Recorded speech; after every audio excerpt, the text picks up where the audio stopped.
La ilaha illallah wahdahu la syarika lah wa asyhadu anna Muhammadan abduhu wa rasuluhu la nabiyya ba'da.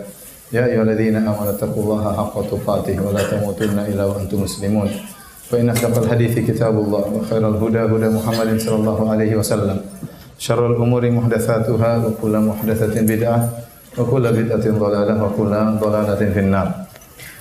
Hadirin dan hadirat yang dirahmati oleh Allah Subhanahu wa taala, pada kesempatan kali ini kita akan berbicara tentang perang Uhud. Perang Uhud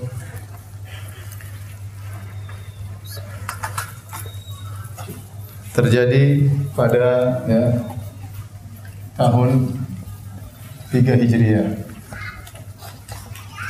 di tengah bulan Syawal. Tengah bulan Syawal. Adapun Uhud adalah suatu gunung. Jadi kalau kita dari ini ke gunung Uhud, kira-kira demikian, maka panjang kira-kira 7 sampai 8 km. Adapun lebarnya kira-kira 2 sampai 3 kilometer. Adapun tingginya kira-kira 128 meter. Letaknya dari Masjid Nabawi sebelah utara Masjid Nabawi kira-kira 5,5 kilometer. Kalau kita ini utara ya. Baik. Adapun sebab perang Uhud dimulai dengan terjadinya perang Badar ya. Perang Badar terjadi pada tahun 2 Hijriah bulan Ramadan. Jadi antara Badar dengan Uhud kira-kira 1 tahun 1 bulan. Adapun perang Badar secara singkat sederhana terjadi tatkala kita tahu bahwa ini Madinah, ini Mekah, ini Syam. Kembali lagi ini utara ya. Penduduk kota Mekah, mereka kalau berdagang harus ke negeri Syam dan mereka harus lewat kota Madinah ya. Mekah sampai Madinah kira-kira 500 km. Nah, suatu hari Abu Sufyan setelah berdagang atau akan berdagang, dia melewati kota Madinah dengan bawa harta yang sangat banyak. Maka Nabi SAW pun menyuruh para sahabat untuk menghadang Abu Sufyan untuk mengambil kafilah barang-barang yang dibawa oleh Abu Sufyan. Tentunya waktu Abu Sufyan membawa barang-barang tersebut, dia tidak membawa pasukan begitu banyak, mungkin puluhan pasukan. Oleh karenanya Nabi SAW waktu ingin menghadang Abu Sufyan untuk mengambil hartanya, dan itu boleh karena memang mereka dalam kondisi perang. Kenapa? Karena sebagian orang kafir mengatakan, lihat Muhammad merampok Abu Sufyan. Jawabannya tidak, karena memang sudah terjadi peperangan antara kaum muslimin dengan orang kafir. Buktinya kaum muslimin dibunuhin waktu di Mekah. Kemudian mereka harus berhijrah meninggalkan tempat kelahiran mereka. Bahkan harta mereka dirampas oleh kaum Quraisy. Maka tatkala Nabi hanya mengambil harta Abu Sufyan itu perkara yang wajar. Karena kondisi perang tidak ada yang mengingkari boleh saling bunuh-bunuhan. Jangankan mengambil harta, ngambil nyawa juga boleh. Apalagi harta mereka telah dirampas tatkala di kota Mekah dan banyak sahabat yang dibunuh di kota Mekah. Maka karena Abu Sufyan hanya membawa sedikit pasukan, maka Nabi SAW kemudian tidak membawa banyak sahabat, hanya sekitar 315 orang.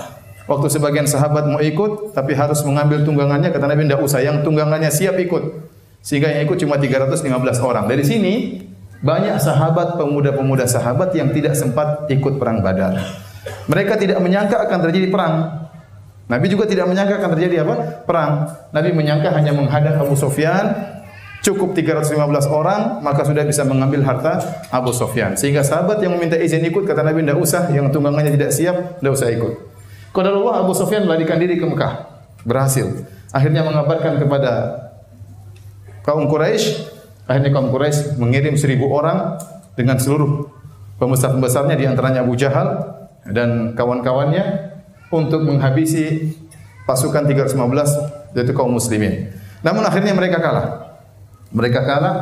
Dan gugurlah pembesar-pembesar mereka, di antaranya Abu Jahal. Waktu mereka kalah, Mereka pulang dengan penuh kesedihan. Ya, sungguh memalukan. Quraisy 1000 lawan 315 ternyata kalah. Yang selama ini orang-orang di penghujung Jazirah Arab semua kagum dengan kehebatan Quraisy. Akhirnya mereka memandang rendah orang-orang Quraisy. Maka kekalahan mereka dalam perang Badar adalah suatu hal yang sangat memalukan. Bahkan disebut dalam sebagian riwayat, mereka melarang istri-istri mereka untuk menangis. Tidak boleh. Jangan menangis. Jangan tunjukkan kesedihan dengan tewasnya pembesar-pembesar mereka. Ya, dan itu semakin buat mereka semakin sedih ya. Karena waktunya sedih tidak boleh nangis. Ya, kira-kira bagaimana? Akhirnya mereka persiapkan balas dendam 1 tahun penuh. Saya katakan tadi, dari perang Badar menuju perang Uhud 1 tahun 1 bulan. Di antara harta yang diselamatkan oleh Abu Sufyan ya banyak sekali. Entah berapa ribu onta, kemudian di antaranya 50.000 dinar, 50.000 dinar ya.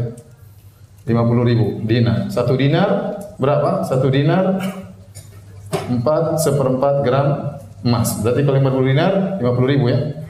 50.000 kali 4 200.000. 200.000 kira-kira 200 kilo. 200 kilogram emas untuk diinfakkan di jalan syaitan ya.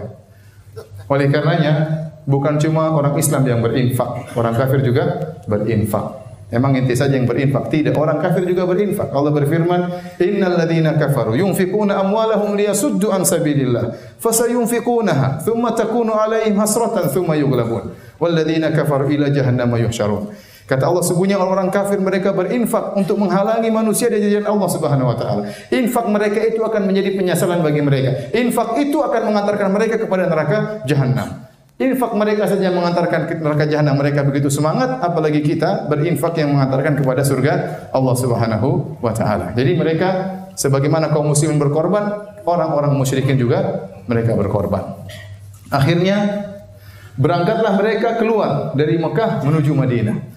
Antum tahu jarak Mekah Madinah 500 km. Kalau kira-kira sekarang 450 itu kalau jalannya lurus-lurus seperti sekarang. Arab Saudi kalau ada gunung dibelah supaya lurus, ada gunung dibelah. Kalau zaman dulu pasti berkelok-kelok ya. Ya taruhlah 500 km. Ya. Bayangkan ya, mau perang saking jengkelnya mereka jalan 500 km untuk menyerang kaum muslimin. Kita mungkin jalan setengah jalan sudah mampu setengah jalan ya. Jadi mereka begitu semangat, dendam kusumat yang luar biasa. Mereka berjalan 500 km untuk menghancurkan kota Madinah. Mereka berangkat dengan jumlah pasukan 3.000 orang. Ya. Jadi pasukan kaum musyrikin berapa?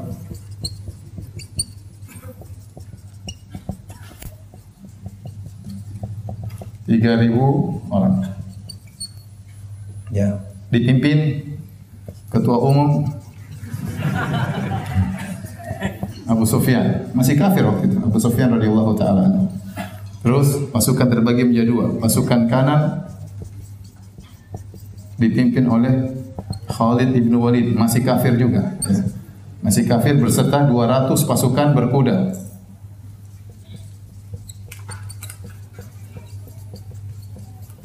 Kemudian pasukan kiri dipimpin oleh Ikrimah. Masih kafir juga. Ikrimah siapa? Anaknya? Putra Abu Jahal. Semuanya jengkel, balas dendam. Tapi berita sampai kepada Nabi SAW hari Kamis bahwasanya pasukan telah keluar 3.000 orang untuk membumi hanguskan kota Madinah. Sebutkan yang mengirim surat adalah Al-Abbas bin Abdul Muttalib, paman Nabi yang masih tinggal di Mekah ya. Karena sayang kepada ponakannya dia kirim surat. Akhirnya Nabi SAW malam itu dijaga oleh kaum muslimin, khawatir ada yang menyerang. Waktu hari Jumat, jadi perang Uhud terjadi tengah bulan Syawal hari Sabtu. Sabtu ya di waktu duha. Baik. Jadi Nabi SAW bermimpi ya. Kemudian Rasulullah SAW kabarkan kepada para sahabat, "Ra'aitu fi ru'ya anni hazaztu sayfan qata'a sadruhu." Aku melihat dalam mimpiku aku menggoyangkan pedang, ternyata patah pedangku. Ya. Kemudian dalam riwayat ini mengatakan, "Ra'aitu baqaratan tuthbah." Aku melihat sapi disembelih dalam mimpiku. Semua ini isyarat bahwasanya akan ada dari para sahabat yang berguguran dalam perang Uhud ya. Kemudian Rasulullah SAW bermusyawarah dengan para sahabat untuk menghadapi peperangan ini. Maka Rasulullah SAW kemudian mengumpulkan para sahabat, baik para sahabat senior maupun para sahabat junior, dikumpulkan untuk bermusyawarah bagaimana menghadapi musuh yang datang dengan full power, ya, dengan 3.000 pasukan. Ya. Dan Rasulullah SAW adalah seorang nabi, ya. Nabi yang sangat cerdas. Wahyu turun kepada Nabi SAW. Namun karena ini tidak ada wahyu yang turun, maka Nabi bermusyawarah. Ya. Kata Allah, bahkan itu perintah Allah, wasyawirhum fil amr. Bermusyawarahlah dengan mereka. Fa idza azamta fatawakkal 'ala Allah. Kalau kau sudah bertekad, maka bertawakal, lakukanlah. Jadi Nabi SAW tidak kemudian diktator memaksakan pendapatnya. Tidak, Rasulullah SAW selama ini bukan wahyu, Rasulullah SAW musyawarah. Bukan cuma senior yang diajak, junior juga diajak oleh Nabi SAW. Dan ingat, konferensinya konferensi meja bundar. Semua silakan berpendapat. Bukan konferensi meja sudut, ya. Saya saja yang berpendapat, kalian diam. Diam. Namanya konferensi meja sudut, ya. Ini konferensi meja bundar. Ternyata para sahabat ada dua pendapat. Pendapat para sahabat senior, termasuk itu pendapat Nabi SAW dan juga Abu Bakar, Umar, di antaranya juga pendapat Abdullah bin Ubay bin Salul. Abdullah bin Ubay bin Salul pimpinan orang-orang munafik, KTP-nya Islam, dan dia termasuk senior. Dia juga berpendapat bahwasanya kita tidak usah keluar, kita bertahan dalam kota Madinah. Kenapa? Karena kota Madinah, ya. Kota Madinah itu kira-kira beginilah. Ya. Di sini dibatasi dengan labataiha, yaitu batu cadas hitam bekas lahar. Sini juga demikian, batu cadas hitam bekas lahar. Sebelah timur, ini kan utara, timur, barat. Sebelah sini, ya, banyak pohon korma, banyak kebun korma yang padat. Sehingga secara strategi kota Madinah terlindungi. Sebelah timur tertutup dengan bebatuan, susah orang lewat dari sini. Kuda tidak mampu melewati bebatuan kalau terlalu jauh. Dia tidak bisa ditempuh juga oleh onta-onta. Demikian juga dari kiri, sini juga pun susah. Karena terlalu banyak perkebunan sehingga memperlambat dan susah. Akhirnya kota Madinah hanya terbuka dari arah utara. Dari arah utara. Kalau menyerang kota Madinah dari arah utara. Sehingga Nabi dan para sahabat senior memilih pendapat, kita enggak usah keluar, kita tunggu aja di kota Madinah. Mereka tahu akan datang dari arah sini, mereka tidak bisa mengepung dari segala arah. Mereka akan datang dari arah sini dan mereka akan masuk dalam kota Madinah melalui lorong-lorong kota Madinah, dan kita tahu lorong-lorong kota Madinah. Tinggal kita hujani dengan anak panah. Dan tatkala kita menanti mereka, maka para wanita juga bisa membantu kita dengan naik di atom di atas tiang-tiang kota Madinah dan siap membantu dalam peperangan. Ini idenya Nabi dan para sahabat senior. Ternyata para sahabat yang masih junior tidak setuju. Kata mereka, terutama yang tidak sempat ikut perang Badar. Ya. Mereka, wah, kita dulu perang Badar tidak berkesempatan, sekarang kita harus perang. Kata mereka, ya Rasulullah, kita dulu waktu jahiliyah kita tidak jago kandang, ya Rasulullah. Kita dulu waktu jahiliyah kita tidak jago kandang, kita keluar nyambut mereka. Sekarang sudah Islam jago kandang, enggak, kita keluar, ya Rasulullah. Rasulullah SAW dengar. Yang junior tidur begitu semangat. Subhanallah, Rasulullah SAW akhirnya memilih pendapat sahabat-sahabat junior demi menyenangkan hati mereka. Setelah itu ternyata kan kalah, kan, meninggal. Nabi tidak pernah bilang, kamu sih dulu ngomong gitu. Tidak pernah. Tidak pernah. Yang terjadi, terjadilah. Yang penting keputusan dijalankan. Taib, akhirnya setelah sholat asar di hari Jumat, Rasulullah SAW sudah menyuruh para sahabat untuk bersiap berangkat. Karena peperangan hari apa? Sabtu besoknya. Maka Nabi setelah sholat asar masuk dalam kamarnya, rumahnya, kemudian Rasulullah SAW menggunakan baju perangnya dengan 2 lapis. Padahal Rasulullah SAW adalah imamul mutawakkilin, orang yang paling bertawakal. Tapi dia tetap melakukan ikhtiar, yaitu menggunakan baju perang bahkan dua lapis. Bukan cuma itu, beliau juga pakai helm beliau, ya, penutup kepala dalam berperang. Kemudian waktu Nabi sudah siap berangkat, anak-anak muda menyesal. Antum sih gimana sih, wah ribut-ribut. Kita maksa-maksa Nabi, pokoknya mereka ribut. Udahlah kita ngalah sama Nabi. Akhirnya kata mereka, kita pergi ke Hamzah. Hamzah, tolong sampaikan kepada Nabi, sudah amruna li amrika taba. Sampaikan kepada Nabi bahwasanya kami ini, ya, mengikuti perintahmu, hai Rasulullah. Kita tahu Hamzah sangat dekat dengan Nabi SAW. Kenapa? Karena Hamzah itu paman Nabi SAW. Pertama, paman Nabi. Kedua, umurnya sebaya. Hamzah lebih tua dari Nabi kira-kira cuma 2 tahun, 2 atau 3 tahun. Kemudian yang ketiga, Hamzah saudara sepersusuan dengan Nabi SAW. Jadi waktu Hamzah lahir, ya,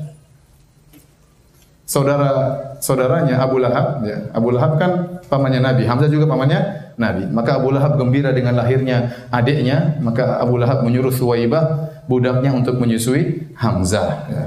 Kemudian juga waktu Nabi lahir, Abu Lahab juga senang keponakannya lahir, ya, maka dia menyuruh budaknya untuk menyusui siapa? Nabi SAW.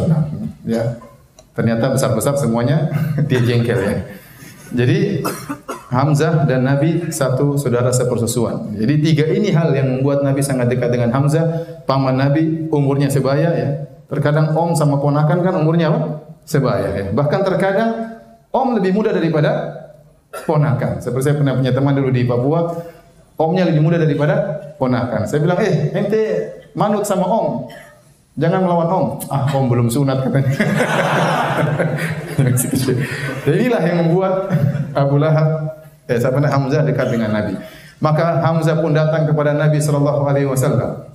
Hamzah berkata, ya Rasulullah, inna nas yatalawamuna bainahum. Mereka saling mencela di antara mereka. Dan mereka berkata, amruna li amrika taba. Sudah kami rubah pendapat kami ikuti ide antum wahai Rasulullah. Kita tidak usah keluar ke Gunung Uhud, kita nunggu saja di kota Madinah. Maka Nabi SAW kemudian berkata, maka nalin Nabi idza labisa rahmatahu an yadhaha hatta yunajis atau hatta yaqdiyallahu bainahu wa bain aduwihi. Kata Nabi SAW, tidak pantas bagi seorang Nabi kalau sudah pakai baju perangnya, kemudian dia menanggalkannya kembali, ya. Sampai Allah memutuskan keputusannya antara dia dengan musuhnya. Di sini kata para ulama, Nabi mengajarkan, kalau sudah keputusan musyawarah, jalan. Jangan ragu. Ya. Pemimpin yang baik seperti sudah putus musyawarah, jalan. Jangan kemudian berubah pikiran lagi. Ya. Maka Nabi SAW mengajarkan kepada para sahabat, ini sudah keputusan musyawarah, diberkahi Allah, maka berjalan. Akhirnya berjalan Nabi SAW menuju Uhud di malam hari. Kemudian di malam hari, di sore hari mereka keluar dengan para sahabat. Jumlah para sahabat 1000 orang. Pasukan Muslimin berapa? 1000 orang. Di malam hari mereka nginap suatu tempat namanya Mustarah. Di Madinah ada tempat daerah namanya Mustarah yang dibangunkan asrama buat mahasiswa. Situlah kata konon, disitulah tempat Nabi SAW istirahat di malam hari. Kemudian keesokan harinya, pagi-pagi menjelang peperangan, ya. Disebutkan Nabi SAW ada beberapa hal yang terjadi sebelum sampai di medan pertempuran. Di antaranya Nabi ngecek para pasukan. Ternyata masih ada anak-anak kecil 14 orang ikut perang. Kata Nabi, pulang semua, pulang. Masih belum balik. Subhanallah, anak-anak masih kecil-kecil semangat untuk apa? Perang. Bagaimana pendidikan orang tua kita? Anak kita juga jago perang, main game, jago perang di game. Luar biasa. Semangat. Suruh pulang sama Nabi, antaranya Ibnu Umar radhiyallahu anhu. Ibnu Umar baru bisa ikut perang tatkala perang Khandaq, tatkala dia sudah balik. Waktu perang Uhud dia belum balik, disuruh pulang oleh Nabi SAW. Maka ada namanya Rafi bin Khudayj, masih kecil belum balik, dia mengatakan, Rasulullah, saya mau ikut perang, saya jago memanah. Maka dia tunjukkan kepada Nabi dia jago memanah. Nabi izinkan. Si kecil Rafi boleh ikut. Samurah bin Jundab protes, ya Rasulullah, kalau Rafi boleh ikut, saya juga boleh ikut ya Rasulullah. Kenapa? Saya lebih jago daripada Rafi. Oh ya, kalah Rafi. Akhirnya Samurah juga suruh ikut. 2 anak kecil ini ikut dalam perang Uhud, ya. Baik. Ini kejadian pertama. Yang kedua, ternyata di tengah perjalanan Abdullah bin Ubay bin Salul membelot. Dia ikut dalam 1000 orang ini. Kita tahu Abdullah bin Ubay bin Salul adalah orang munafik, tokoh munafik, gembong orang-orang munafik. Secara sederhana, kenapa digembong orang munafik? Karena waktu terjadi perang Bu'ath antara suku Aus, suku Khazraj yang bersaudara, disitulah puncak peperangan mereka sehingga meninggal seluruh pembesar-pembesar suku Aus, suku Khazraj. Yang masih hidup cuma Abdullah bin Ubay bin Salul. Sehingga kaum Ansar waktu mereka belum Islam, mereka sudah berencana untuk mengangkat Abdullah bin Ubay bin Salul menjadi pemimpin mereka. Karena dia satu-satunya senior yang tersisa. Jadi dia siap jadi pemimpin. Qadarullah, alhamdulillah, ternyata mereka masuk Islam. Nabi Muhammad SAW datang. Akhirnya kepemimpinan diberikan kepada siapa? Rasulullah SAW. Ini jengkel ini, hasad. Abdullah bin Ubay bin Salul apa? Hasad. Harusnya yang dipimpin, ternyata Nabi yang diangkat menjadi pemimpin. Maka akhirnya dia tadinya tidak mau masuk Islam. Setelah perang Badar dia takut, akhirnya dia masuk Islam. Tapi jadi orang munafik. KTP-nya saja Islam. Maka waktu menjelang peperangan, mundur Abdullah bin Ubay bin Salul membawa 300 orang. Sampai dengan berapa? 700. 300 orang munafik ini dibawa oleh Abdullah bin Ubay bin Salul. Kemudian dia cari-cari alasan. Di antaranya mengatakan enggak ada perang. Enggak ada perang. Dia mengatakan lagi, atau asibyan wa asani. Muhammad kenapa ngikutin anak-anak ingusan? Kenapa kita harus keluar ke sini? Dia tidak turut sama saya. Harusnya kita bertahan di kota Madinah. Ngapain ikut anak-anak ingusan? Dia cari dalil. Cari dalil. Subhanallah. Orang-orang munafik ini, mereka ini menunggu-nunggu kapan kehancuran umat Islam. Dan mereka tidak melakukan perbuatan orar kecuali dalam kondisi-kondisi genting. Seandainya Abdullah bin Ubay bin Salul mundur sejak awal tidak ikut, nggak ada masalah. Tapi dia mundur menjelang peperangan. Ini membuat goyang apa? Barisan kaum muslimin. Ya. Sudah mau perang, mundur. Gimana enggak gelisah kaum muslimin? Ya. Akhirnya sampai-sampai gara-gara provokasi Abdullah bin Ubay bin Salul, ada dua kabilah, satu dari Aus, satu dari Khazraj, hampir terpengaruh, yaitu Bani Salimah dengan Bani Harithah. Dua-duanya hampir mundur ikut dengan Abdullah bin Ubay bin Salul. Allah sebutkan dalam Al-Qur'an, ya. Idh hammat ta'ifatani minkum an tafshala wallahu waliyuhuma. Tatkala dua kelompok di antara kalian berkeinginan untuk mundur, yaitu Bani Harithah sama Bani Salimah, tapi kata Allah wallahu waliyuhuma, Allah penolong keduanya. Akhirnya Allah kokohkan hati mereka, mereka tidak jadi masuk dalam 300 orang, tetap bertahan bersama kaum muslimin. Waktu Abdullah bin Ubay bin Salul mundur, maka para sahabat terpecah menjadi dua juga menghadapi kasus ini. Sebagian sahabat mengatakan, ya Rasulullah, kita bunuh dulu 300 baru kita lawan 3000. Ini kita selesaikan dulu ya Rasulullah. Yang sebagian mengatakan tidak, udah biar aja pergi sana. Dan Allah turunkan ayatnya, "Fama lakum fil munafiqina fi'ataini wallahu arkasahum bima kasabu aturiduna an tahdu man adallallah." Kenapa kalian terpecah menjadi dua tentang urusan munafik? Biarkan saja mereka pergi. Allah akan sesatkan mereka. Apa kalian ingin beri hidayah kepada orang yang Allah sesatkan? Akhirnya dibiarkanlah Abdullah bin Ubay bin Salul dengan pasukan 300 orang mundur. Antum lihat di zaman Nabi saja ada 300 orang munafik. Apalagi di zaman sekarang. Subhanallah, hidayah di tangan Allah Subhanahu wa taala. Saya sering heran, saya renungkan bagaimana kondisi orang-orang munafik. Mereka itu tiap hari ikut pengajian Nabi SAW. Bukan kayak antum ya, sekali-sekali ikut pengajian. Mereka itu sholat yang jadi imam siapa? Nabi SAW. Mereka sholat berjamaah bersama Nabi SAW. Kecuali sholat isya, sholat subuh mereka jarang hadir. Tapi duhur, asar, maghrib mereka hadir. Athqalus sholawati al munafiqin, sholatul isya wa sholatul fajar. Sholat yang paling berat bagi orang munafik itu isya dan apa? Dan subuh. Memang berat bagi mereka karena isya sudah ngantuk, subuh juga belum bangun. Kemudian juga kalau malam-malam tidak kelihatan, mereka nggak datang juga nggak ada yang tahu. Tapi kalau duhur rajin, hadir, lapor, riya, saya hadir ya. Jadi mereka ini menakjubkan ya. Tiap hari dengar ceramah Nabi, kemudian melihat mukjizat Nabi SAW, mendengar langsung bacaan Nabi SAW, melihat langsung akhlak Nabi SAW. Ya. Tetapi sebagaimana perkataan Nabi SAW, wa man yudlil fala hadiyalah. Barang siapa yang Allah sesatkan, maka tidak ada yang bisa beri petunjuk kepadanya. Nabi pun tidak bisa beri petunjuk kepadanya. Apalagi ente, nggak bisa. Ya. Nah, kalau di zaman Nabi ada 300 orang munafik, apalagi zaman sekarang banyak sekali orang munafik. Nampak dari lisan mereka, di mana mereka membenci syariat Islam, di mana mereka selalu membela non-Muslim, mereka tidak suka kalau syariat Islam ditegakkan, mereka yang paling depan menolak syariat Islam. Mereka itu orang munafik. Ya.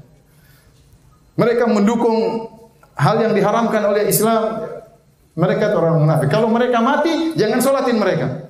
Siapa mereka? Cari sendiri ya. Pokoknya saya sebutkan ciri-cirinya, antum cari sendiri. Baik. Akhirnya 1000 kurang 300 tinggal berapa? 700. 700 banding 3000, berapa perbandingannya? 7 kali 4 berapa? 32 ya.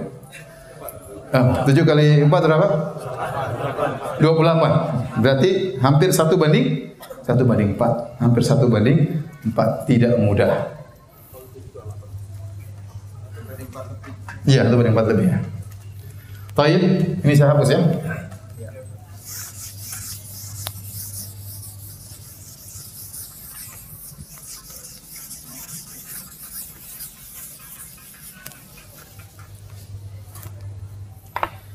Maka Nabi SAW, sebelum kita jelaskan, di sini ada namanya Jabal Al-Ainain, ya, yang sering dinaiki oleh orang-orang jamaah haji ya. Konon dulu lebih tinggi, namun sekarang agak nurun karena pasirnya diambil ya, sama jemaah ya. Namanya aslinya Jabal ya, Jabal Al-Ainain. Al-Ainain. Namun sekarang dikenal dengan Jabal Ar-Rumah. Ar-Rumah artinya pasukan pemanah. Pasukan pemanah. Karena Nabi meletakkan 60 pasukan pemanah di atas bukit ini yang dipimpin oleh Abdullah bin Jubair radhiyallahu taala anhu. Ya, Anda perhatikan sekarang bukit di sini, ini Gunung Uhud, di sini lokasi peperangan. Antum tahu kuburan syuhada Uhud? Kalau antum umrah di sana, itulah di mana mereka perang dulu. Sehingga mereka dikubur di lokasi mereka meninggal di daerah peperangan. Bahkan ada sebagian jasad para sahabat yang dibawa kota Madinah, Nabi suruh kembalikan untuk dikubur di tempat mereka meninggal dunia. Ya. Baik, Nabi pasang strategi. Di sini Rasulullah SAW pasang 50 pasukan. 50. Berarti di bawah ada berapa? 650 ya. Rasulullah SAW membagi bendera menjadi 3 ya. Jadi pasukan dibagi menjadi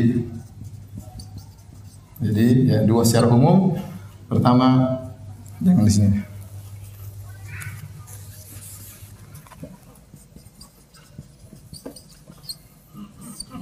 Muhajirin,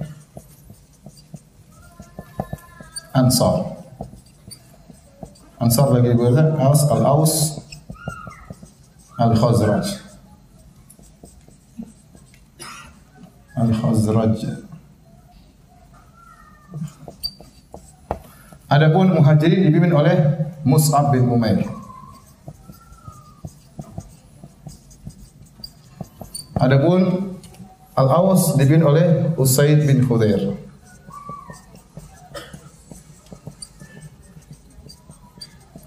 Adapun Al-Khazraj dipimpin oleh Hubab bin Al-Munzir.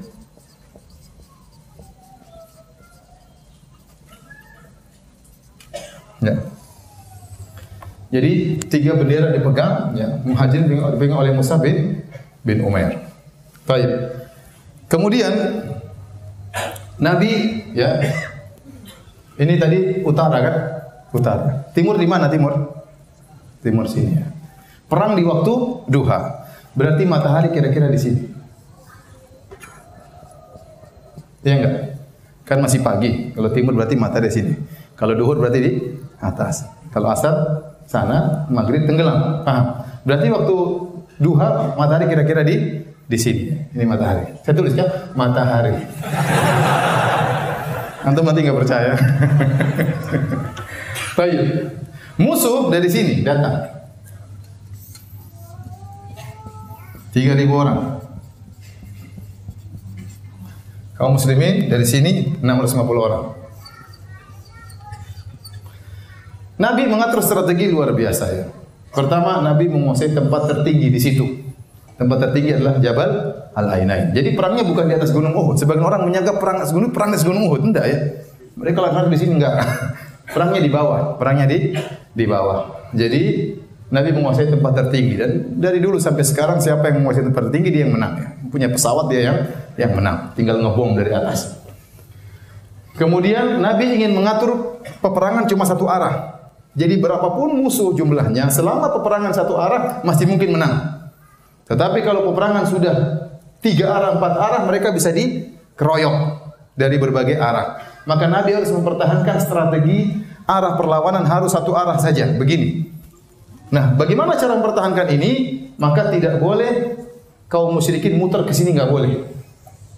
Enggak boleh. Kalau sampai mereka putar ke sini, berarti dari dua arah. Jadi itu sangat berbahaya. Maka inilah fungsi dari pasukan pemanah 50 orang ini. Tatkala Khalid bin Walid dan pasukan berkudanya ingin muter, dihujani anak panah oleh pasukan berkuda, pasukan pemanah. Sehingga mereka tidak bisa muter. Setiap mereka ingin muter dipanahin oleh pasukan pemanah. Sehingga terjadi peperangan cuma satu arah. Dan peperangan terjadi di waktu duha. Di antara keistimewaannya lagi, matahari dari sini. Sehingga pasukan dari sini silau dengan pancaran apa? Matahari. Ya. Jadi pancaran matahari mengganggu kaum musyrikin. Ini strategi yang dipasang oleh Nabi Shallallahu Alaihi Wasallam. Maka di waktu duha terjadi pertempuran. Di antara tiga robo orang ini ada beberapa wanita. Kalau nggak salah 14 wanita. Sebagian ya orang-orang musyrikin bawa istri-istri mereka. Di antaranya Hind bin Utbah, bintu Utbah, istrinya Abu Sufyan juga dibawa. Apa fungsi wanita ini? Provokator. Ini wanita kaum musyrikin. Fungsi mereka memprovokasi suami-suami mereka untuk apa? Berperang. Orang Arab dahulu, mereka bawa istri mereka supaya mereka tidak mundur. Karena kalau mereka mundur, istrinya diambil. Mereka sangat cemburu. Lebih baik mati daripada istrinya diambil sama jamaah yang lain. Jadi nggak mau. Jadi bawa perempuan supaya memprovokasi mereka. Kemarin saya ngisi pengajian dan ada yang bertanya, Ustaz, semuanya bawa istrinya? Oh enggak. Kalau semuanya bawa istrinya jumlahnya berarti 9.000 karena masing-masing istrinya 2. 3.000 tambah 6.000 9.000. Enggak. Jadi cuma sebagian yang dibawa istri-istri mereka. Paham?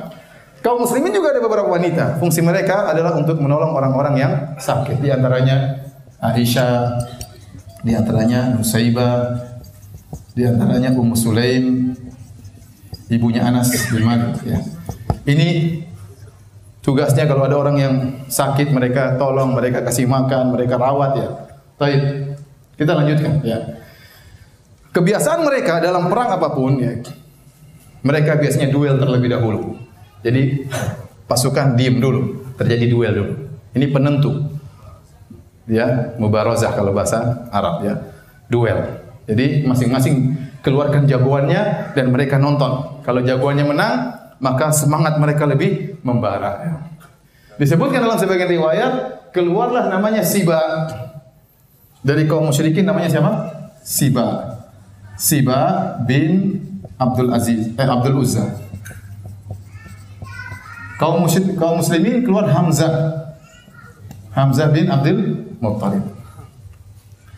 Orang-orang Arab dahulu mereka suka menamakan anak-anak mereka dengan nama-nama hewan. Sampai sekarang sebagian mereka juga demikian. Siba artinya binatang buas ya. Hamzah artinya juga macan ya. Sama-sama buas ya. Oleh karenanya Ali bin Abi Thalib asalnya namanya Haidarah. Haidarah artinya singa. Namun dirubah. Ibunya dulu kasih nama dia Haidarah namun dirubah ya. Waktu dia berperang melawan musuhnya dia nakut-nakutin musuhnya. Dia berkata, "Annalladzi sammatni ummi Haidarah." Kalaifi ghabatin karihal mandar. Musuh, ente mau lawan saya. Ibu saya namakan saya singa. Singa yang sangar di tengah hutan. Ente mau lawan saya. Jadi musuhnya gemetar ya. Jadi kemudian contohnya mereka menamakan sekarang Raja Fahad. Fahad artinya apa? Macan. Sampai mereka menamakan anak mereka dengan kilab. Kilab artinya apa? Anjing ya. Di antara kakek Nabi Qusay bin Kilab. Kenapa mereka namakan kilab? Karena anjing itu amanah. Amanah ya. Makanya dulu Ibnu Marzaban menulis sebuah buku judulnya Tafdilu al-Kilab ala kathirin mimman labisa thiyab. Pengutamaan anjing-anjing dibandingkan banyak orang yang pakai jubah. Ya. Banyak orang pakai jubah enggak amanah, utang enggak bayar-bayar. Kalau anjing enggak pernah ngutang. Amanah. Di antaranya mereka menamakan anak mereka dengan himar. Himar, kenapa? Karena himar itu ulet, kokoh. Bukan gobloknya yang diambil, tapi yang apa? Kokohnya. Sehingga, nah kalau dari sisi nama sama-sama sangar ya. Hamzah dengan apa? Siba. Maka Siba pertama kali muncul. Siba bilang, Manil Mubaris, siapa yang melawan saya? Hamzah keluar. Siba ini bapaknya namanya siapa? Abdul Uzza. Ibunya namanya Ummu Anmar. Ummu Anmar siapa? Ummu Anmar adalah tukang jagal di kota Mekah. Tapi dia jagal, tukang sunat maksudnya, sunat perempuan. Jagal itu maksudnya. Jadi Hamzah ngejek. Ya Siba, Ibnu Ummi Anmar, muqatti'atal budzur. Artinya, wahai Siba, putranya tukang jagal, tukang sunat di kota Madinah. Jadi ini Siba, wah ini luar biasa. Ini ngejek saya ya, kalau bapaknya tukang jagal bunuh orang hebat. Ini ibunya, dia sudah disebutkan kepada ibunya, ibumu memang hebat tukang jagal, tapi tukang jagal perempuan kalau lagi baru lahir disunat ya. Jadi Siba emosi, udah enggak. Ini yang dicari oleh Hamzah. Maka Hamzah pun bunuh dia. Akhirnya ini menjatuhkan mental kaum musyrikin. Terjadilah peperangan. Mulai musuh bertemu. Di awal peperangan, subhanallah, maka kaum musyrikin berguguran. Dari Bani Abdiddar yang memegang bendera peperangan dari Bani Abdiddar. Dari kaum muslimin juga sama. Siapa? Mus'ab bin Umair juga dari Bani Abdiddar. Jadi sama-sama pemegang bendera dari satu kakek. Tapi satu muslim, satunya apa? Musyrik. Satunya muslim, satunya musyrik. Maka mereka memegang bendera mereka jatuh, terbunuh, diganti lagi Bani Abdiddar yang lain, dibunuh lagi, diganti lagi.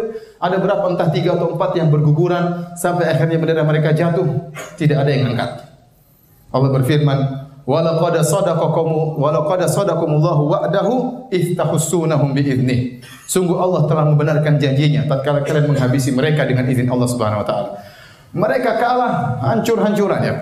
Nabi SAW kasih semangat kepada para sahabat. Nabi SAW mengatakan, "Man qatala bi sayfi?" Siapa yang mau berperang dengan pedangku? Para sahabat mengatakan, "Saya Rasulullah." Kata Rasulullah SAW, "Man ya'khudhuhu bi haqqihi?"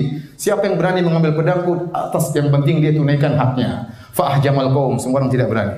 Maka Abu Dujana mengatakan, "Ana ya Rasulullah, ana akhudhuhu bi haqqihi." Saya akan mengambil pedang tersebut dengan haknya. Ya, maka Abu Dujana dikasih pedang oleh Nabi SAW, kemudian dia pun memakai sorban merah beliau.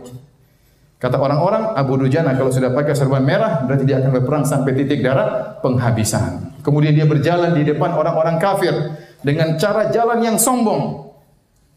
Kata Nabi SAW, "Inna hadhihi misyatun yughdhibuha Allah illa fi hadzal mautin." Ini cara jalan yang dibenci oleh Allah, kecuali dalam peperangan. Tidak apa-apa gaya-gaya depan orang musyrikin. Bikin mereka jengkel. Ya. Makanya boleh, pedang pakai emas boleh, dalam perang boleh. Kenapa? Untuk bikin mental mereka jatuh, nggak ada masalah. Padahal kalau di luar perang dibenci oleh Islam, dibenci oleh Allah Subhanahu Wa Taala. Kemudian bergugurlah mereka satu demi satu sampai akhirnya mereka kabur. Mereka kabur, 3.000 orang ini kabur. Ibu-ibu ini juga semuanya pada kabur. Semuanya pada kabur, lari, terbit-bit, teriak-teriak, kabur semuanya. Waktu mereka pada kabur, maka mereka meninggalkan harta rampasan perang. Nabi SAW waktu meletakkan 50 orang pasukan memanah di atas Jabal Rumat ini, Nabi mengingatkan kepada mereka. Kata Nabi SAW, "In ra'aitumuna takhtifuna at-tayr fala takrahu makanakum." Kalau kalian melihat kami sudah tewas, jasad-jasad kami disambar oleh burung-burung, jangan tinggalkan posisi kalian. Tetap bertahan di atas gunung. Wa in ra'aitumuna hazamnal adu wa ata'nahum fala tabrahu makanakum. Kalau kalian lihat kami menang, kami sudah kalahkan musuh, jangan tinggalkan tempat kalian. Jelas. Nas dari Nabi jelas. Apapun yang terjadi, jangan tinggalkan posisi sampai datang perintah berikutnya. Menang atau kalah, tetap bertahan di situ. Dan ini benar-benar didengar oleh Abdullah bin Jubair sang pemimpin. Waktu mereka sudah kabur, kemudian tersisa, mereka meninggalkan harta rampasan perang, maka pasukan yang dibawa ini mulai menguti harta rampasan perang, mengambilin. Yang 50 orang ini melihat, wih, kawan-kawan sudah ambil, kita turun.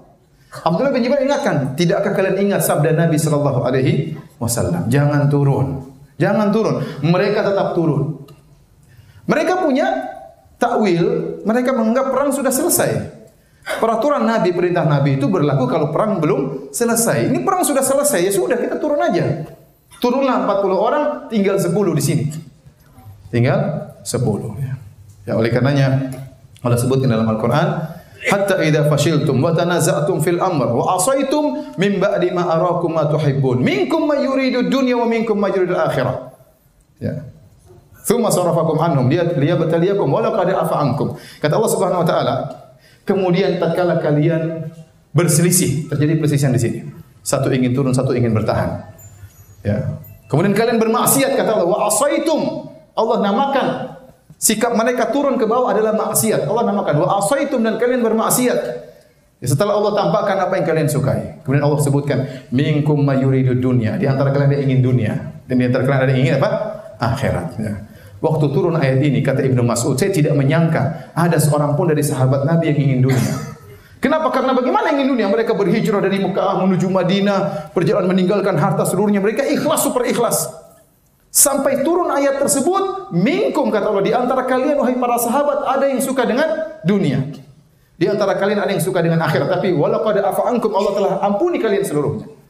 Tapi ini pelajaran bagi kita. Sahabat yang keluar dengan penuh keikhlasan, dengan penuh tekad yang membara, di tengah perjalanan bisa rubah niat mereka. Ya. Maka seorang harus selalu introspeksi dirinya, introspeksi niatnya. Bisa jadi seorang di awalnya ikhlas, di awal setelah melihat kemajuan bisa berubah niatnya, akhirnya condong kepada dunia. Jangan merasa diri Anda selalu ikhlas. Kalau para sahabat bisa goyang dan Allah katakan mereka bermaksiat, meskipun mereka mentakwil, kemudian tapi Allah sudah maafkan mereka. Tetap, namun ini pelajaran bagi kita bahwasanya niat seorang bisa saja apa? Berubah. Akhirnya turunlah 40, tinggal 10 orang. Waktu tinggal 10 orang, Khalid bin Walid dari kejauhan lihat, tinggal 10 orang. Sementara para sahabat sedang sibuk mengumpulkan apa? Ghanimah, ya.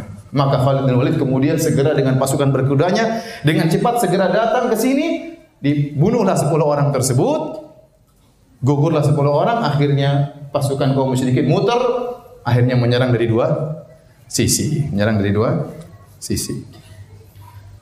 Para sahabat lagi sibuk ngumpulin apa? Ghanimah. Tiba-tiba serangan dari dua sisi. Bagaimana kondisi mereka yang sangat mengagetkan. Sehingga kocar-kacir mereka. Kocar-kacir mereka. Ya. Tatkala tiba-tiba datang serangan. Terlebih-lebih lagi waktu ada isu bahwasanya Nabi telah meninggal dunia. Disebutkan Mus'ab bin Umair ini, Mus'ab bin Umair radhiyallahu anhu, kalau dia sudah pakai baju perang dan sudah pakai helm perang, seperti Nabi perawakannya. Seperti Nabi SAW perawakannya. Sehingga Ibnu Qami'ah niatnya untuk membunuh Nabi. Tatkala dia melihat Mus'ab bin Umair, apalagi Mus'ab memegang bendera, disangka itu Nabi SAW. Maka dia pun datang, dia bunuh Mus'ab bin Umair. Setelah itu dia mengatakan, aku telah membunuh Muhammad. Sehingga tersebar isu Rasulullah SAW telah meninggal dunia. Siapakah Mus'ab bin Umair? Kita tahu bagaimana beliau. Ya, tatkala sebelum menjadi seorang muslim adalah a'taru ahli Makkah, orang yang paling harum di kota Makkah. Kalau dia berjalan dari jauh sudah tercium baunya. Sendalnya dari Hadramaut, import ya. Di zaman itu import dari Yaman, luar biasa. Bajunya keren, kulitnya halus, kalau berjalan parfum di mana-mana. Sangat dimanja oleh ayah dan ibunya. Akhirnya dia waktu masuk Islam semuanya, tidak ada import-imporan, sudah semua miskin. Kulitnya bersisik, yang tadinya halus, kulitnya bersisik seperti sisik ular. Kadang-kadang lepas kulit tersebut. Kemudian bajunya yang tadinya bajunya keren, sekarang berubah. Bajunya kain yang robek-robek, kemudian dijahit dengan kulit. Dalam sebagian riwayat Nabi melihat Mus'ab bin Umair, maka Nabi pun menangis. Radhiyallahu sallallahu alaihi wasallam mengingat bagaimana Mus'ab dahulu dengan Mus'ab apa? Sekarang. Tapi Mus'ab bin Umair, subhanallah, hijrah benar-benar hijrah. Dia santai aja. Sudah darinya kaya dulu miskin, santai aja ya. Dia menghadapi segala sesuatu dengan ketakwaan kepada Allah Subhanahu wa taala. Nah, waktu tersebar isu kaum Nabi SAW meninggal dunia, maka semakin kacau kondisi para sahabat. Sehingga para sahabat secara umum terpecah menjadi 3 golongan. Menjadi 3 golongan. Golongan yang pertama lari kembali ke kota Madinah. Kenapa? Buat apa perang? Pimpinan kita sudah meninggal dunia. Ngapain kita lanjutkan peperangan? Dan pada dasarnya mereka perang di antara kerabat. Quraisy lawan apa? Quraisy. Muhajirin Quraisy kebanyakan. Yang mereka lawan juga kerabat mereka dari Mekah, Quraisy dan juga kabilah-kabilah lain. Nah, kalau Muhammad sudah meninggal, sudah kita pulang aja, ngapain perang saudara terus? Mereka balik kembali ke kota Madinah. Di antara mereka adalah Utsman bin Affan radhiyallahu taala anhu. Dan Allah celah perbuatan mereka. Kata Allah, innal ladzina tawallaw minkum yawmal taqal jam'an innama stazallahum asyaitanu bi ba'dhi ma kasabu wa laqad afallahu anhum. Kata Allah, sungguhnya orang-orang yang lari dari peperangan tatkala perang Uhud, sungguhnya mereka telah digelincirkan oleh syaitan akibat maksiat sebelumnya yang pernah mereka lakukan. Nah, orang-orang Syiah sering menjadikan alasan mencela Utsman. Utsman lihat kabur waktu perang Uhud. Kita tidak ingkari, benar. Utsman termasuk yang lari. Tetapi apa kata Allah? Wa laqad afallahu anhum. Allah telah ampuni mereka. Kita bilang, Utsman salah sama siapa? Dosanya sama siapa? Dosanya sama Allah. Allah sudah ampuni. Ada masalah buat lu ya. Allah sudah ampuni, ente kenapa cari masalah? Emang dia dosa sama ente? Dia dosanya sama siapa? Allah. Allah sudah ampuni, selesai urusan. Kenapa ente ungkit-ungkit lagi? Lihat bagaimana keutamaan Utsman dalam banyak hadisnya. Sampai Nabi menikahkan dia dengan putrinya Ruqayyah. Ruqayyah meninggal dunia, nikah lagi dengan Ummu Kulsum. Ummu Kulsum meninggal, kata Nabi, kalau ada putriku yang ketiga saya nikahkan dengan siapa? Utsman. Ya. Ini kelompok yang pertama yang kembali ke kota Madinah. Kelompok yang kedua, mereka melempar pedang mereka, kemudian duduk bingung apa yang harus mereka lakukan. Kondisi membingungkan. Ya, kocar kacir, Nabi sudah meninggal. Ya. Akhirnya mereka tidak melanjutkan peperangan. Kelompok yang ketiga terus berperang. Terus berperang. Baik, kita lanjutkan. Habis azan atau habis salat? Habis salat aja ya. Habis azan, qomat langsung kita salat, habis salat kita lanjutkan. Bismillahirrahmanirrahim. Assalamualaikum warahmatullahi wabarakatuh. Alhamdulillah, salatu wassalamu ala Rasulillah wa ala alihi wa sahbihi wa ala. Kita lanjutkan ngajian kita ya. Para hadirin dan hadirat yang dirahmati oleh Allah Subhanahu wa taala, maka tadi telah kita sebutkan kaum muslimin secara umum terbagi menjadi 3 golongan ya. Sebagian kembali ke kota Madinah ya. Sebagian duduk bingung apa yang harus dia lakukan karena isu Nabi Muhammad SAW telah terbunuh ya. Sebagian tetap terus bertempur. Di antara mereka yang terus bertempur dan akhirnya berguguran, di antaranya adalah Anas bin Nadhr radhiyallahu taala anhu, Al-Ansari. Ya. Dia bertanya kepada orang yang duduk, "Kenapa kalian tidak berperang?" Kata mereka, "Inna Muhammadan qad qutil." Sungguhnya Muhammad telah terbunuh. Kata dia, "Kalau Muhammad mati, sungguhnya rohnya Muhammad tidak akan mati." Kemudian dia pun maju bertempur. Kemudian dia berkata, "Inni la ajidu rihal jannah min qibali Uhud." Sungguh aku mencium bau surga dari arah gunung Uhud. Maka dia pun maju bertempur sampai akhirnya beliau meninggal dunia. Tercabik-cabik tubuh beliau, tersayat-sayat tubuh beliau sampai ditemukan 80 lebih bekas tikaman, tombakan, sayatan pedang sehingga tidak dikenal wajah beliau. Tidak ada yang tahu ini siapa ini mayat ini. Beliau dikenal oleh saudari beliau Rubaiyah, saudari perempuan beliau mengetahui dari jari-jari beliau, ini jari saudara saya. Inilah Anas bin Nadhr. Sebutkan, ya, saya sering merenungkan hal ini. Bagaimana sahabat sampai ditemukan 80 lebih bekas tikaman, tembakan, sayatan. Menunjukkan mereka sangat kuat dalam bertempur. Kalau kita yang bertempur mungkin satu tikaman sudah KO jatuh. Ya, mereka sampai 80 berarti mereka kena maju terus tanpa pantang mundur. Jadi ini kita lihat dalam peperangan seperti dalam perang Mu'tah, kita dapati bagaimana Ja'far bin Abi Thalib radhiyallahu ta'ala anhu berperang, dia memegang bendera dengan tangan kanannya, tangan kanannya terputus, dia pegang tangan kirinya, tangan terputus, dia pegang dengan kedua lengan atasnya, kemudian dia ditikam sampai akhirnya meninggal. Ditemukan 80 lebih bekas tikaman, sayatan, tombakan, semuanya bagian depan, tidak ada bagian belakang. Menunjukkan dia tidak pernah mundur sedetik pun, tidak pernah mundur selangkah pun. Dan saya heran tadi, berarti kena maju terus tidak berhenti ya. Saya tanya kalau kita mungkin 1-2 langsung KO, ditemukan 2 tikaman di wajah. Ini 80 lebih para sahabat luar biasa. Saya tuh kadang mikir ini gimana cara berperang.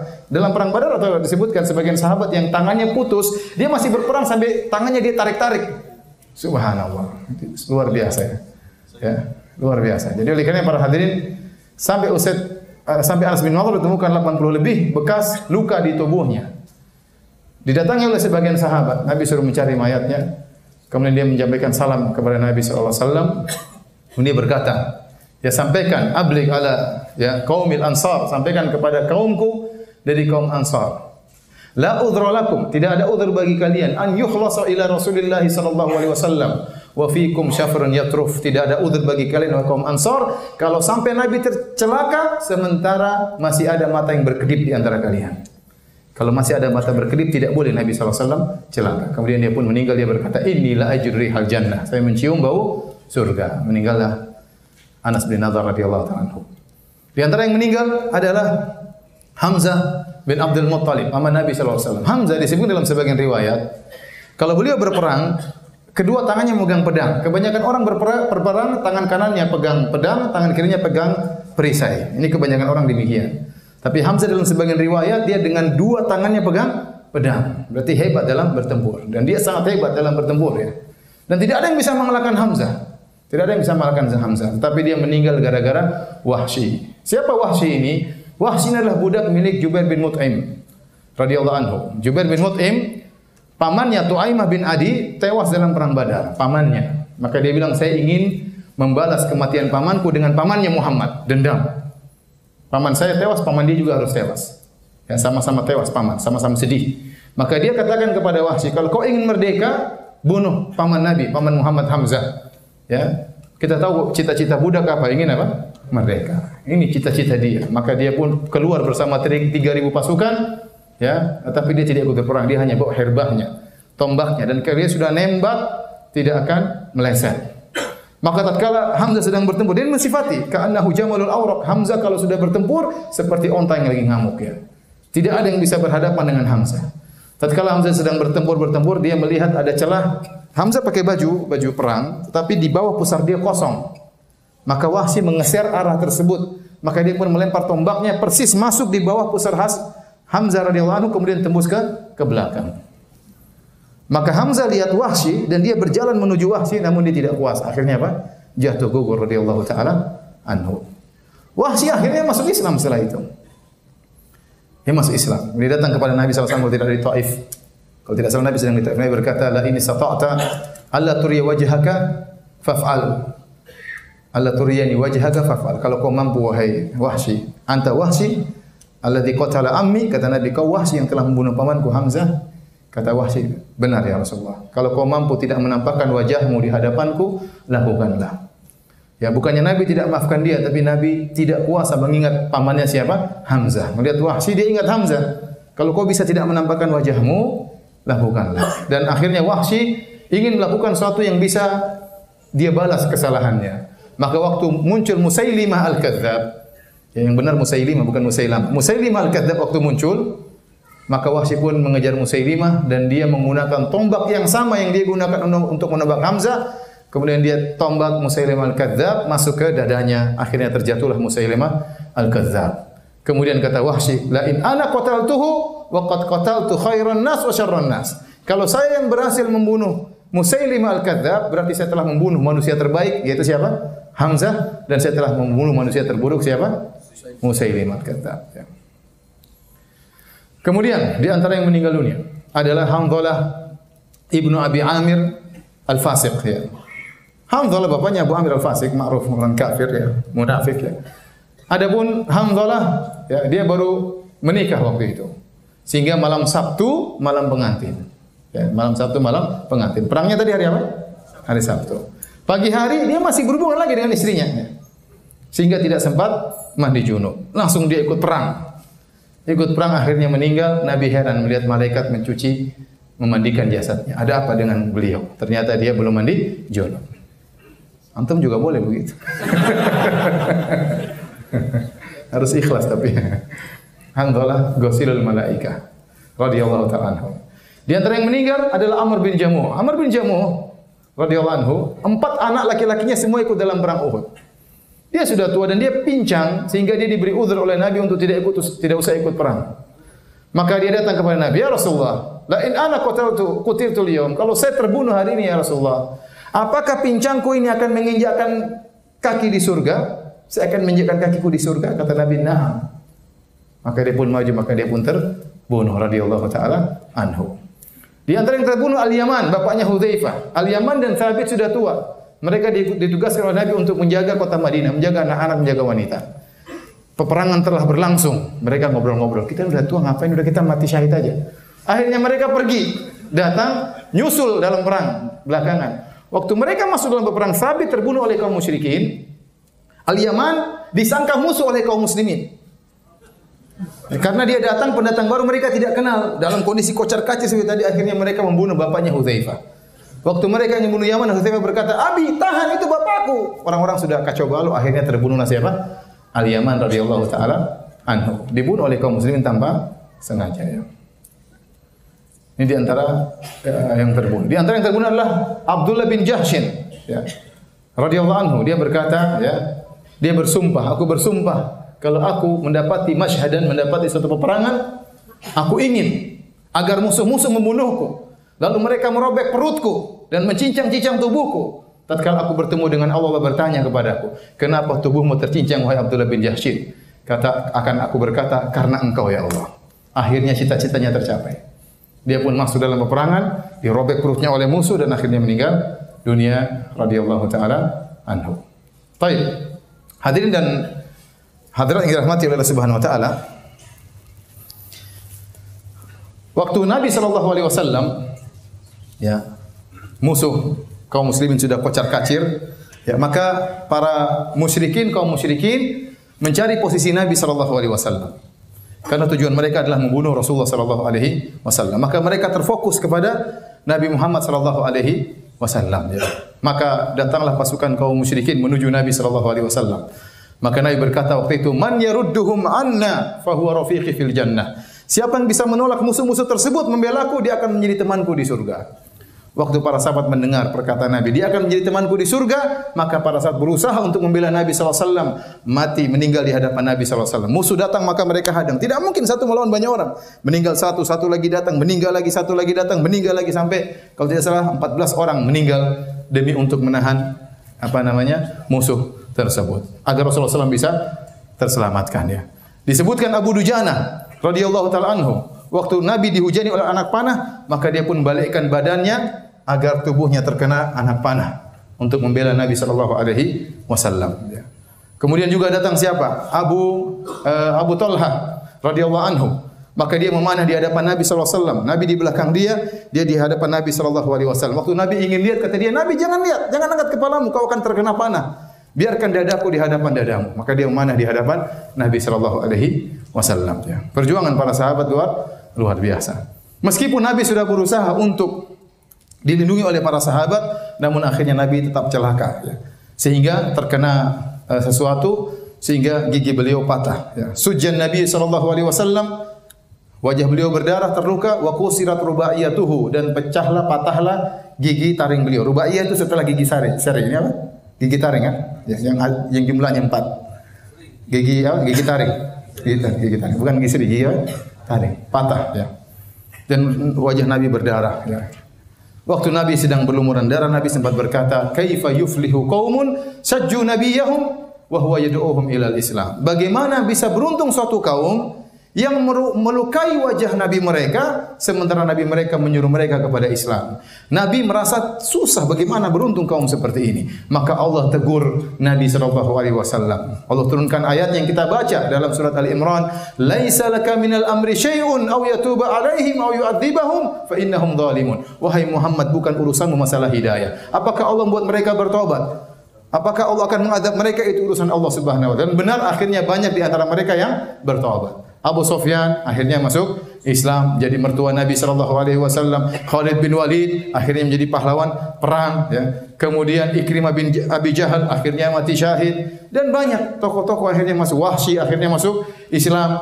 Maka tidak benar orang-orang Syiah yang datang ke sana kemudian berdoa, "Ya Allah, laknatlah para pembunuh syuhada Uhud. Allah, laknatlah mereka." Tidak benar. Karena di antara yang membunuh para syuhada Uhud adalah siapa? Para sahabat yang akhirnya masuk Islam, ya. Makanya Nabi pernah berkata, "Dhahikallahu min rajulaini yaqtulu ahaduhumal akhar kilahuma yadkhulul jannah." Allah tertawa melihat dua orang saling membunuh, ternyata dua-duanya masuk surga. Loh, ente juga masuk surga? Ente yang bunuh saya dulu. Kok enggak tahu ceritanya seperti apa? Intinya satu membunuh, satu terbunuh, tahu-tahu sama-sama masuk surga. Ini kira-kira seperti itu, ya. Khalid bin Walid yang membunuh mereka, ternyata Khalid bin Walid menjadi saifun min suyufillah, pedang Allah Subhanahu wa taala. Jadi tidak boleh kita mencela pembunuh para sahabat, karena banyak di antara mereka yang masuk Islam, bahkan menjadi para mujahidin, para pejuang di jalan Allah Subhanahu wa taala. Baik, hadirin, akhirnya, ya, Nabi SAW mundur ke arah gunung Uhud. Syi'ab itu adalah jalan-jalan kecil di antara lereng-lereng gunung. Nabi mundur, akhirnya para kaum musyrikin berusaha menyerang, tapi terfokus terjaga oleh kaum muslimin, ya. Akhirnya pasukan terpisah, pasukan kaum musyrikin, pasukan kaum muslimin. Perang terhenti. Waktu perang terhenti, Abu Sufyan maju. Abu Sufyan, ya, ketua umum tadi, radhiyallahu anhu. Dia maju menuju kepada pasukan kaum muslimin. Dia berkata, "Afikum Muhammad? Apakah di antara kalian ada Muhammad?" Kata Nabi, "La tujibu, jangan jawab." Disebutkan riwayat diulang 3 kali. Afikum Muhammad, ada Muhammad enggak? Ada Muhammad enggak? Enggak ada yang jawab. Pertanyaan kedua, afikum Ibnu Abi Quhafah, apakah di antara kalian ada Abu Bakar? Kata Nabi, la tujibu, jangan jawab. Pertanyaan ketiga, afikum Ibnu Khattab, apakah di antara kalian ada Umar? Kata Nabi, la tujibu, jangan jawab. Ya. Ini menunjukkan Abu Bakar dan Umar terkenal sebagai tokoh kaum muslimin. Sehingga yang jadi pertanyaan oleh Abu Sufyan cuma 3 orang ini. Nabi, Abu Bakar dan siapa? Umar. Akhirnya kata Abu Sufyan tatkala tidak ada jawaban, haula ikut matu. Kalau gitu mereka telah meninggal. Kalau mereka masih hidup mereka akan jawab. Umar jengkel. Umar mengatakan, "Kadzabta ya adu Allah." Kau dusta wahai musuh Allah. Kami masih hidup. Padahal Nabi bilang jangan jawab, tapi Umar enggak kuasa. Akhirnya setelah itu Abu Sufyan berkata, "Yaumun bi yaumi Badrin." Hari ini pengganti hari perang Badar. Wal harbu sijal, dan peperangan demikianlah. Silih berganti, terkadang menang, terkadang kalah. Di perang Badar kami kalah, sekarang kami menang. Kemudian kata Abu Sufyan, "Ulu Hubal." Maha tinggi Hubal. Kata Nabi, "Ajibu, jawab." Bagaimana kami jawab? Kata Nabi, "Allahu a'la wa ajal." Allah yang maha tinggi dan maha mulia. Abu Sufyan berkata lagi, "Lanal uzza wa la uzza lakum." Kami punya uzza, kalian tidak punya uzza. Kata Nabi, "Ajibu, jawab." Bagaimana dijawab? Kata Nabi SAW, katakanlah, "Allahu maulana la maula lakum." Ya, bahwasanya Allah penolong kami dan tidak ada penolong bagi kalian. Ya.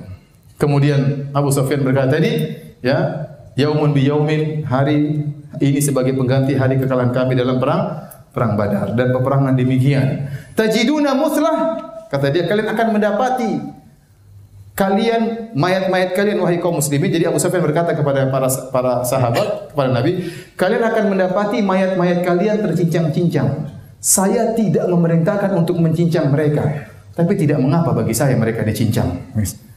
Jadi bikin jengkel kaum muslimin ya. Saya tidak suruh mereka untuk dicincang, tapi tidak mengapa bagi saya kalau mereka dicincang. Ya. Waktu dia mengatakan sama, kami mengganti perang kami, kekalahan kami diganti dengan kemenangan dalam perang Uhud. Sebagaimana kalian membunuh kami, kami juga membunuh kalian. Maka Umar tidak kuasa. Umar menjawab, la sawa, tidak sama antara kami dengan kalian. Qatlana fil jannah wa qatlakum fin nar. Yang terbunuh di antara kami masuk surga, yang terbunuh, yang mampus di antara kalian masuk neraka jahanam. Tidak sama, kata Umar. Umar Masya Allah ya. Akhirnya Abu Sufyan mengatakan, kita ketemu tahun depan. Kita ketemu, kata Abu Sufyan apa? Kita ketemu tahun depan, bikin janji dalam perang Badar, dikenal dengan perang Badar Sughra, bukan perang Badar Kubra ya. Insya Allah tahun depan kita lanjutkan ya. Demikian ikhwan, tidak ada tanya jawab, sampai sini kajian kita. Kita buka fathul majelis. Subhanakallah bihamdik, asyhadu an la ilaha illa anta, astaghfiruka wa atubu ilaik. Assalamualaikum warahmatullahi wabarakatuh.